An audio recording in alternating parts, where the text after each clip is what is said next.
Hi everyone, in this video we're looking at the shortest distance between 2 points, and that's always going to be the line that joins those 2 points. And so we're looking at this distance here, and in that case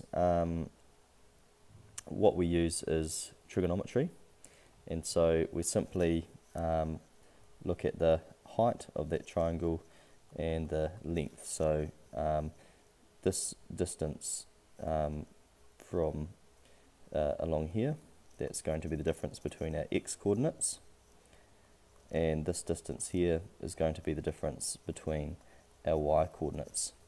And so using Pythagoras, if we're looking for this distance between the 2 points, that's going to be equal to the square root of our x coordinates difference squared and adding our y coordinates, that should be difference squared. Okay, and that is the formula for the distance between 2 points. That becomes very useful in a lot of circumstances. Okay, so let's look at an example here.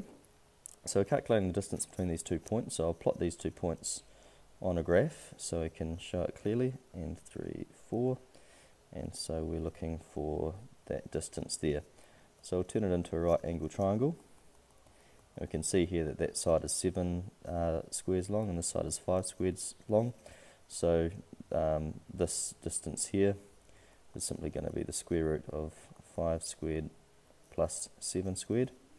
And so that's going to be the square root of 74.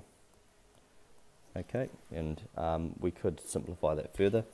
So we'll say d equals, so that would be, well, let's just do some prime factorization here. So that would be 2 times 36. Gosh, I'm having a bit of a nightmare here today. 2 times 37. 37, I'm pretty sure, is a prime number, so actually there's no point simplifying it any further, so root 74 is fine. Okay, so that's one way of doing it. We've just done it graphically. The other way of doing it is using the formula, and so I can just write d equals the square root and then just subtract the 2 x coordinates, so 3 minus negative 2 plus 4 minus negative 3 squared, and so that gives us square root of 5 squared plus 7 squared, which gives us the square root of 74. Okay, so yeah, the concept is pretty straightforward. Got some questions here, some of which will be a bit curly, but have a go at them and see how you get on.